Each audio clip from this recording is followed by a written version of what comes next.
Isso tem muito a ver com a pessoa desistir muito fácil, né? Do que ela tá. Se ela- pô, eu vejo, às vezes, a pessoa tranca a faculdade com um ano de curso. Aí ela tenta um emprego e fala, putz, essa área não é pra mim. E aí ela vai indo porque parece que ela tem que dar certo pra ontem. Ela tem uma pressão de que ela tem É, que funcionar agora, é. senão nada faz sentido. E porque, inclusive, ela sabe que quando ela tiver com 50 anos, ela perde o emprego, né? Porque Sim. agora, por enquanto é 50, daqui a pouco vai ser 40. Por quê? Porque você tem cada vez mais a idade de corte no mercado de trabalho é mais baixa, né? Sim. Por isso que tem gente que tem que ser CEO com 35, e já acontece, né? Sim. 34, 35, 31, 39.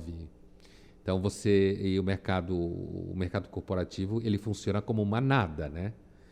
Então é impressionante como é manada. Agora todo mundo tem departamento de diversidade, todo mundo agora tem que ter grupos inclusivos, Sim. seja lá de que tipo for, todo mundo tem que trabalhar dentro de um discurso politicamente correto. Agora, vamos ver se vai incluir alguém de 60 anos no trabalho. Não vai incluir. Porque é muito fácil você contratar uma menina trans de 22 anos para trabalhar. Você só não contrata por preconceito. Então agora isso está mudando. Agora eu quero ver você contratar uma pessoa de 68 anos para trabalhar.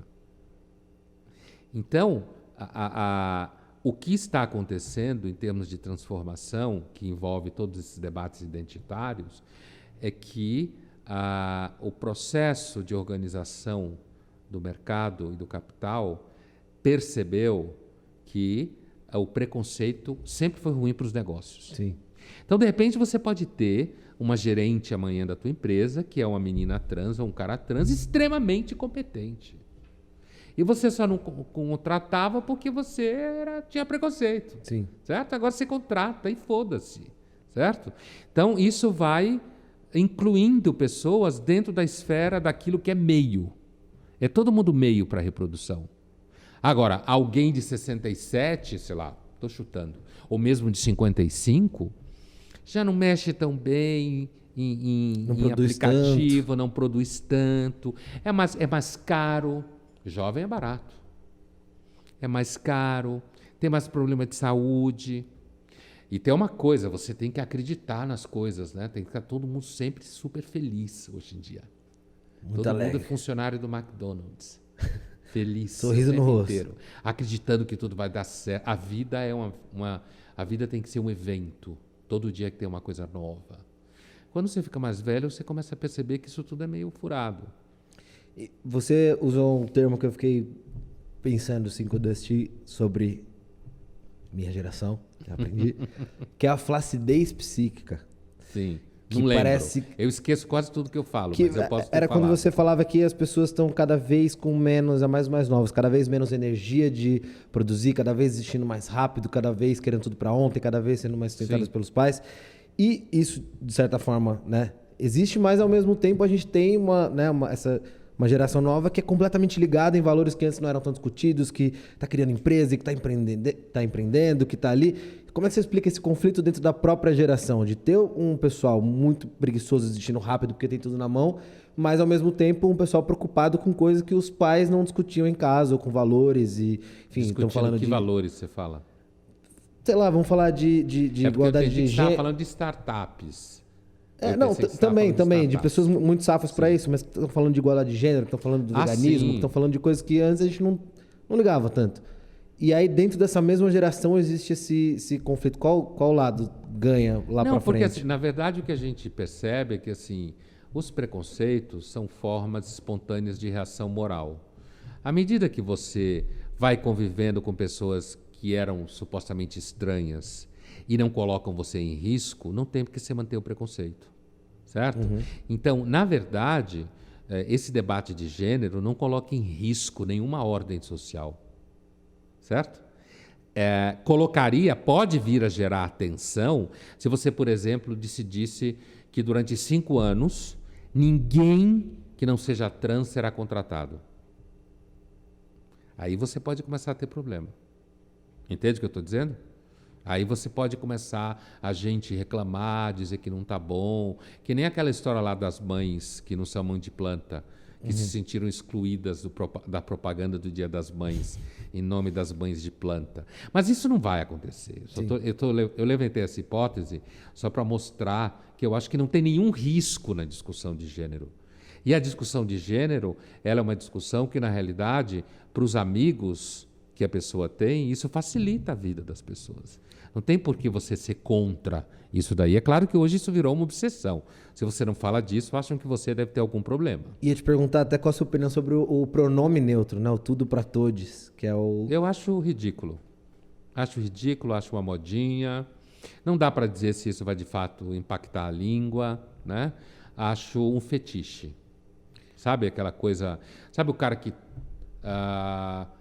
que só consegue transar com a mão da mulher? É um fetiche. Então, eu acho mais ou menos isso. Essa obsessão com essa discussão de gênero neutre. Neutre. Né? Aí já errei. Que não é nem neutro. Mas você acha que por essa busca ali na igualdade e de querer ser ouvido, e a gente também tem muita gente falando, né, sendo preconceituosa, falando merda, céu aberto e tal, o pessoal acaba exagerando, às vezes, de criar umas... né, que muita gente chama de mimimi, outros acham que é uma discussão necessária, outros acham que passou um pouco do ponto.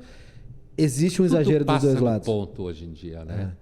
Porque tudo vai para a rede e todo mundo berra, todo mundo grita. A gente vive numa época de retaliação, um monte de gente tem medo de falar coisa, principalmente pessoas que têm responsabilidade pública. Tem medo de falar coisa. Porque se você é um ninguém e fala uma merda no seu Twitter, você é xingado e acabou. Se você é uma pessoa que tem presença pública, impacto público, se você é uma pessoa que influencia, como se fala, antes se falava fazedor de opinião, né? Agora influenciador. Se fala influenciador. Então, assim, criador de conteúdo. Aí você começa a ter que ser mais, você começa a ter que dar conta daquilo que chama de accountability. Você começa a ser cobrado. E aí, se você tem patrocínio, se você tem emprego, aí começa a verdadeira cobrança. Que importa é a grana. Não é à toa que o cancelamento visa fazer a pessoa perder o emprego, o patrocínio, certo? Sim. No final das contas é a grana. Agora, então eu acho que essa discussão de gênero e a discussão de gênero nas letras, acho que isso é uma espécie de fetiche que apareceu na universidade, surgiu no debate acadêmico, principalmente em letras, né? E está aí circulando, talvez ele desapareça, o que não significa que vai desaparecer a inclusão de outras formas de gênero no mercado de trabalho.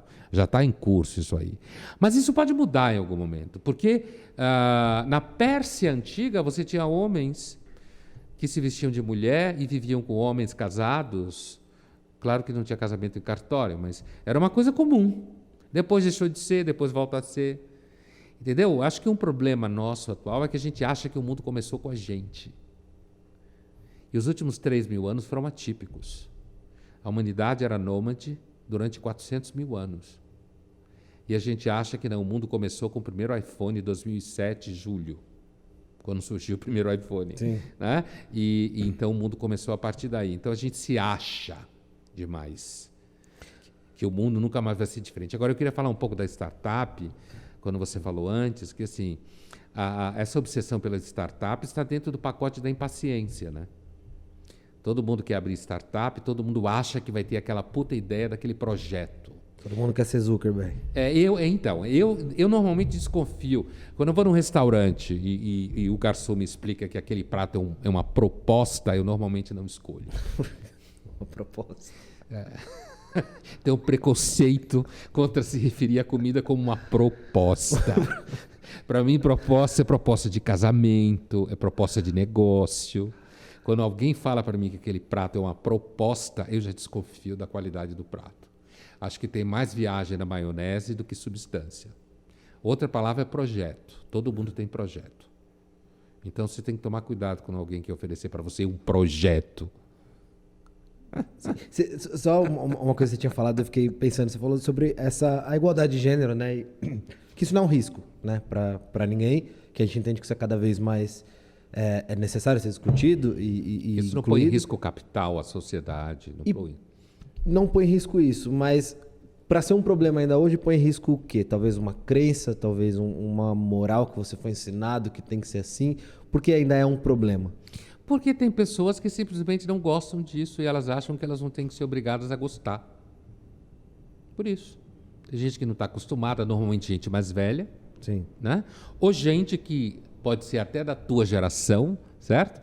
E que está distante dessa discussão e que continua alimentando medos com relação... Sim. É porque hoje todo mundo mente, né? O século XXI é o século da mentira, né? Todo mundo mente, é tudo marketing, todo mundo mente. Então todo mundo tem que passar a ideia de que acha tudo lindo, tudo maravilhoso. Para ser aceito. Que não tem medo de nada, que não tem segurança com nada.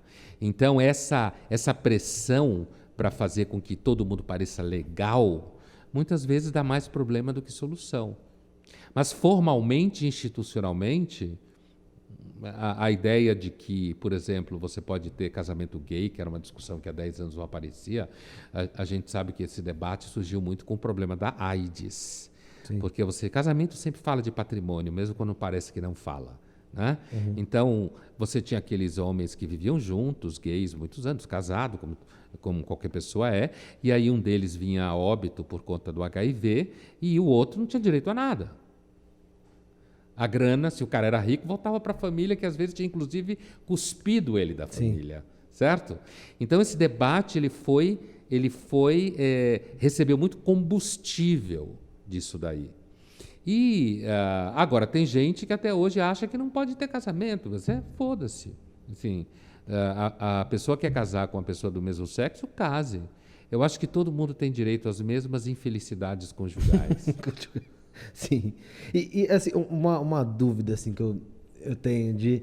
Hoje, com tanta possibilidade, com tanta oferta, com tanta personalidade, com tanto pensador, influenciador, o que seja, por que uma grande parcela da gente ainda fica muito refém à opinião de uma figura política? Por que essas pessoas são tão veneradas ainda?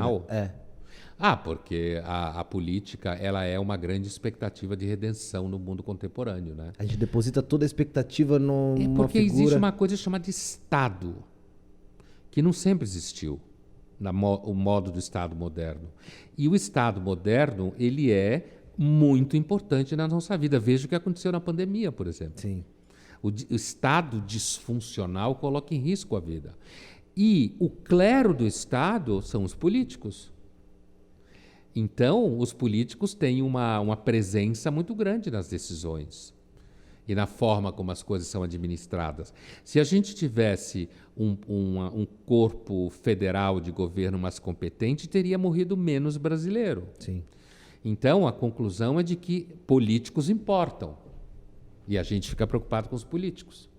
E aí, quando eles cagam pra gente, isso aumenta a nossa síndrome de abandono, que já foi algo muito forte na pandemia. É quando a gente vê que, peraí, não estão nem olhando para... Isso aumenta a nossa angústia de estamos abandonados. Com certeza, tanto que aumentou muito. Aumenta no Brasil hoje, muita gente tem esse sentimento de que o Brasil está à deriva. As instituições brasileiras estão funcionando. A gente tem um presidente que enlouqueceu, mas o STF, o Legislativo, tudo funciona mais ou menos mal. Mas tudo na vida funciona mais ou menos mal. É sempre assim, certo? Em alguns momentos funciona melhor, em outros funcionam pior. É claro que na Suécia funciona melhor, mas a Suécia tem 8 milhões de habitantes. E durante muito tempo era quase todo mundo primo. Tudo parecido, com a mesma religião, mesmo sistema de vida, e isso normalmente facilita não ter muitos conflitos institucionais, né? Inclusive frio pra cacete, distante, quem ia para lá, né? Então, assim, Islândia, então, imagina, 300 mil pessoas, né? Muito pouco conflito. Então, os políticos, eles são figuras importantes. Quanto mais você aloca expectativas neles, inclusive que eles sejam salvadores, da pátria, pior é o sentimento de que depois você toma na cara de que não aconteceu, né? Por isso que é melhor quanto mais você não lembra do governo, melhor ele é. Porque significa que ele está funcionando melhor. Se ele está funcionando, você não se preocupa, você segue sua vida, se preocupa com seus problemas. E ele vai cuidando do que ele tem que cuidar. O fato de que a gente tem que se ocupar muito do governo aqui, federal, no Brasil em geral, é porque é sempre disfuncional. E o atual está bem disfuncional. Né? Sim.